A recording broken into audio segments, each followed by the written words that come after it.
Si on en est là, c'est parce que ça fait déjà des décennies qu'on explique aux Français que la mondialisation heureuse, c'est formidable et que s'ils ne l'acceptent pas, ils sont xénophobes. Ensuite, on leur a dit l'austérité, l'orthodoxie budgétaire, c'est formidable. Si vous ne l'acceptez pas, vous êtes irresponsable vis-à-vis de vos enfants parce qu'il y a la dette qui grimpe. Et maintenant, on leur dit, de toute façon, si vous n'acceptez pas les hausses fiscales et tout le reste, eh bien, c'est que vous voulez la fin du monde. Donc, c'est cette colère-là qu'on voit surgir. Et pourquoi vous ne trouvez pas de solution? Parce que vous n'en avez pas, vous avez décidé de ne pas en avoir. En effet, vous n'avez pas de marge de manœuvre budgétaire, vous n'avez pas de marge de manœuvre monétaire, vous ne contrôlez pas vos frontières, c'est-à-dire que vous ne pouvez pas faire du protectionnisme à l'échelle européenne parce que d'autres pays le refusent.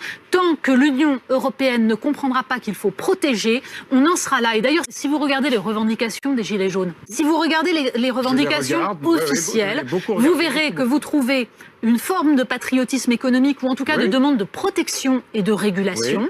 Fin des travailleurs détachés, c'est-à-dire qu'ils ont très bien compris que c'était pas seulement à l'Élysée que ça se passait, que c'était aussi à Bruxelles. Ils sont pas idiots. Qu'il y ait un problème d'abord d'efficience des services publics, d'accord, mais il faudrait déjà que les services publics soient absolument partout, soient maintenus et soient entretenus, on va dire, et que les infrastructures soient entretenues. Pour ça, oui, attendez, pardon. Donc pour ça, il faut qu'il y ait encore des services publics.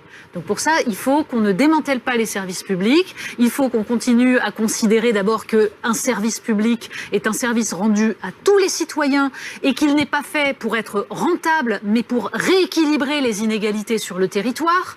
Ce serait peut-être bien justement de préserver cette conception-là. Hélas, on ne peut pas puisqu'il a été décidé à Barcelone en 2000 que les services publics allaient être démantelés dans toute l'Union européenne. On est en train de parler de l'équité sur les territoires, c'est-à-dire de la vie de tous ces gens qui ont besoin d'avoir des hôpitaux, qui ont besoin d'avoir de la poste, qui ont besoin d'avoir des routes entretenues. Et l'État n'a plus un sou. Pourquoi? Parce que vous avez, entre autres, 80 milliards par an d'évasion ou d'optimisation fiscale, parce que tout simplement, nous sommes dans un système qui favorise le dumping fiscal et le dumping social. Alors après, on peut remettre tous les impôts qu'on veut. En effet, Nicolas Bétaux a raison. Remettons l'ISF dans l'état actuel des choses. Les riches vont se barrer. Donc, le problème, c'est de flécher l'investissement, de faire en sorte qu'il aille dans les PME françaises. C'est de faire en sorte que quand on investit cet argent et quand on redonne du pouvoir d'achat, ce pouvoir d'achat, il aille dans des entreprises françaises, dans des filières agricoles françaises, pour relancer la machine. Il faut relocaliser l'économie. Il faut tout de même comprendre que ce qui s'est passé depuis 3 semaines est tout de même sans précédent et que nous avons des pouvoirs au sens large qui sont affaiblis, qui sont fragilisés et qui sont en état de sidération. C'est pas seulement le pouvoir politique est en état de sidération. C'est-à-dire que depuis 3 semaines, ce gouvernement a un coup de retard, n'a pas compris ce qui se passait. Il a cru que c'était... On a l'impression de Louis XVI, c'est une révolte, non sire, c'est une révolution. Et ça, Emmanuel Macron a visiblement mis beaucoup de temps à l'intégrer et pour l'instant, il n'a pas encore trouvé la réponse. Parce qu'il y a, et les médias également, les médias sont passés longtemps. Les médias ont donné la parole et ont plutôt expliqué ce qui se passait. Non, pardon, justement, tout le monde nous l'a reproché. Ruth, il ne suffit pas de donner la parole. Il faut aussi essayer de comprendre justement... Il y a eu des analyses de qualité sur nos plateaux. Oui. Il y en a eu, et puis il y a eu aussi une difficulté à comprendre ce qui était en train de s'amorcer parce que c'est inédit et qu'on a tous du mal à comprendre que c'est une crise de la représentation qui est extrêmement profonde. C'est-à-dire qu'on était là en train d'expliquer, mais ils ne veulent pas être représentés, donc ça part dans tous les sens. Mais d'où vient cette crise de la représentation? Du fait que pendant des décennies, on a des représentants qui petit à petit se sont détachés totalement du peuple. Donc il faut réinventer cette démocratie représentative, il faut réinventer la capacité des représentants à parler pour le peuple et parfois même, il faut aussi aller vers une forme de démocratie directe. Il faut repenser tout cela. Pourquoi? Parce que sinon, on va vers une colère absolument farouche et que ce n'est pas, encore une fois, en ayant quelques mesurettes ou en ayant un air faussement posé que vous allez calmer des gens qui ont l'impression que les élites ne les représentent plus.